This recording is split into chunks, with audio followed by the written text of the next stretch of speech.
welcome back to my channel. If you don't already know me, I am Katie and I am mum of 3, and I am making it my mission to find myself and help you to find yourself.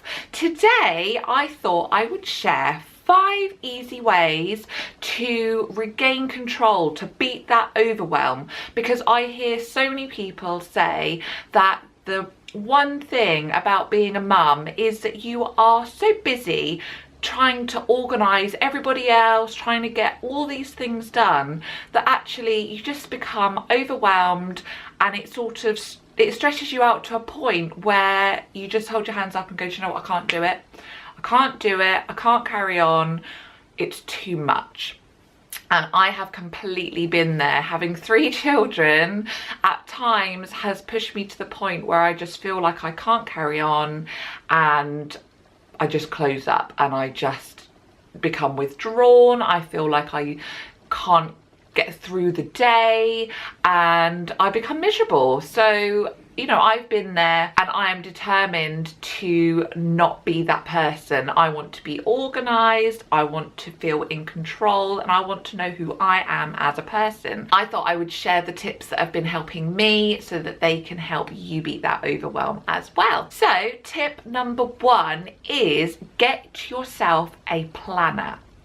Now, I have tried planner after planner after planner, and I think it's personal to every single person. You have to find one that works for you, but I have got a happy planner, and this is the front cover of mine. It says the best is yet to come, which I am a great believer in positive thinking, and I've been doing a course around positive thinking, and I'll be sharing more about that, what I've learned and the things that I've picked up on that. So I thought I wanted one that would have a positive phrase on the front to make me think, do you know what, yeah, there is more to come, best is yet to come.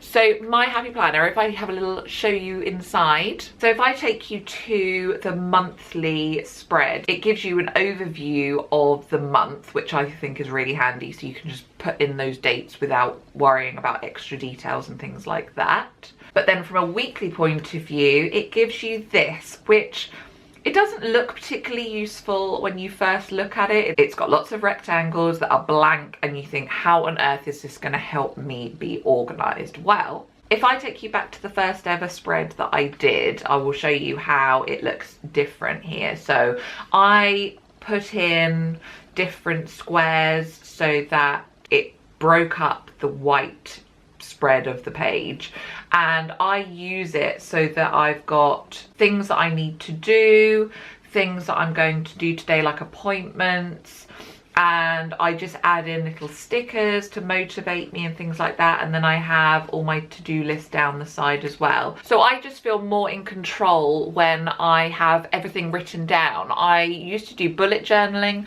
but I've actually found that I can sort of do that in my happy planner. I can just put bullet points of the things that I need to get done that day. So I don't feel overwhelmed. I just give myself something to do the next day, and if I have it written down, it is more likely that 1, I'm going to remember it, and 2, that it will get done, which just makes me feel more in control if I know that everything that needs to be done is written there. It's like my brain on a piece of paper. Now, hands up who panics every single day when it gets to mealtime and you either end up cooking junk or you order takeaway. Okay, so that's probably most of us, because it gets to the end of the day, you're exhausted, you've had a busy day, and you have no idea what to cook. So a great way to overcome that problem is to meal plan. Now, I love this planner. I think it was from Tesco's, but you can probably, you know, there's probably loads you can buy online, but I like this because it's got a magnet on the back, it's got a shopping list pad here, and then it's got the weekly thing here.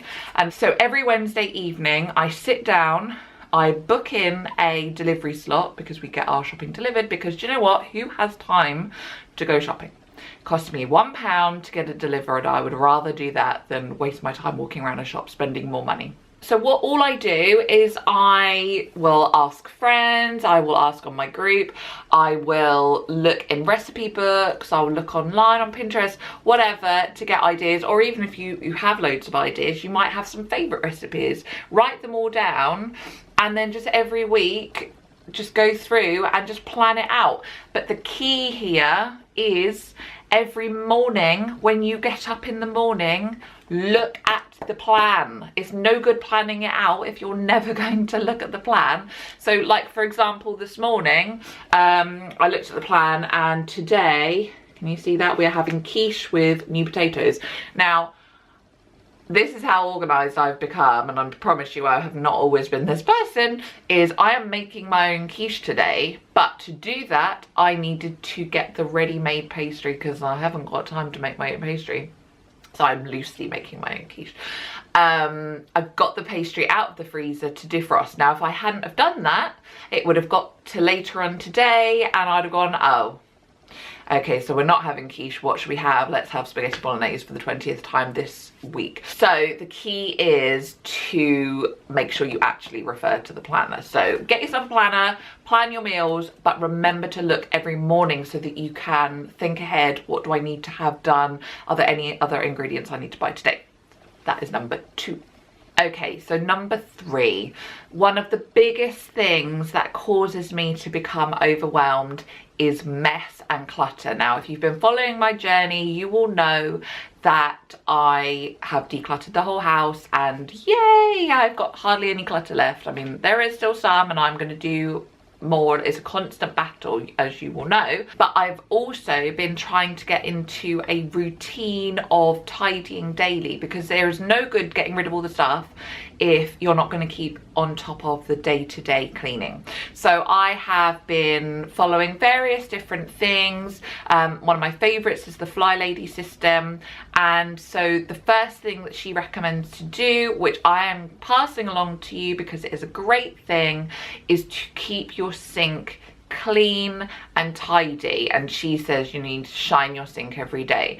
And the reason that that is brilliant is because it focuses on quite a small, you know, sinks aren't that big, are they? They're just little rectangle area. And by just making that area shiny and clean, it gives you a sense of control over that one small area. So that then every time you look at that area, you feel a sense of achievement. Once you feel like, yes, do you know what, I did that, it makes you feel like you can do more. Do you know what? I'm gonna wipe the kitchen counter. I am going to tidy the bathroom. I feel like I'm empowered. I can get more done. And it triggers something, and I can't explain why. It honestly does. So if you feel like your house is an absolute hole, then honestly, shine your sink. I don't care about the washing up. Just focus on the sink, get it clear. Even if it's just pushing it all to the side, just make that area tidy and clean and shiny as you can get it. I can guarantee you, you will be feeling more in control, and it will have a knock-on effect to everything else that you do. Number 4, very, very, very, very important, this one. I want you to take 5 minutes every single day to do something that you want to do. 5 minutes is nothing, so don't tell me I haven't got time. No, you have. You just need to sit. Even if all you do is sit there in absolute silence for 5 minutes. You don't have to do a task. You don't have to even bother putting the kettle on to make a cup of tea if you don't want to. You don't have to sit and watch a program, whatever. Just sit and just shut your eyes. Even if tie it into going to the toilet. If going to the toilet is the only peace and quiet you get to yourself, just sit there for 5 minutes and just shut your eyes and just refocus your brain. Because if you allow time just to sit and be, then your brain can recenter itself and you will just feel like you can carry on. If you're constantly non-stop busy doing this, that and the other, you're just draining that brain power and you won't have anything left to give anyone else. So just take 5 minutes of just peace and quiet, doing something that you want to do, even if it's just sitting with your eyes shut. Just refocus yourself, recenter yourself, and you'll be able to carry on with the day. Very important though, don't spend it on social media, because what happens when you go on social media? You get sucked into the social media black hole, and half an hour later you realise that you've wasted half an hour of your life. Then you go into panic mode because you've wasted half an hour and you haven't got this, that and the other done. So do not spend it on social media. Right, last one, number 5. You're gonna think I'm crazy, but I want you to get up earlier than you normally do. Now, obviously, if you already get up mega early, I'm not saying that, but if you are somebody who every single morning is in a rush, in a panic, and you feel like, oh my God, you know, I've got to get the children ready and I've got to do that, that is your mission for tomorrow. Get up half an hour earlier, set that alarm, and even when you're pulling yourself out of bed and thinking, oh my God, why am I doing this? Get up, get dressed, go downstairs and make yourself a cup of tea, and even if you actually get nothing done in that first morning of half an hour early, just being awake half an hour early will just make you feel more in control, because then everyone else will wake up, but you're already awake. The next day, maybe you'll be able to get up that half an hour early, and you might be able to put a load of washing on. You might be able to empty the dishwasher. You might be able to prepare all the lunches already, get dressed, do all the things, and you'll think, oh, okay, no, now I'm getting it. I see why she said get up early, because you can get so much more done before everyone else wakes up, and it just means you are setting yourself up for the day more prepared, more organised, and more in control. Just half an hour extra a day, I promise you, it will make you feel better in the long run. Right, that is it. They are my 5 top tips for regaining control and beating that overwhelm. I hope it's been useful. If there's any other tips that you would like to share, drop them down below, but I will see you again soon. Bye.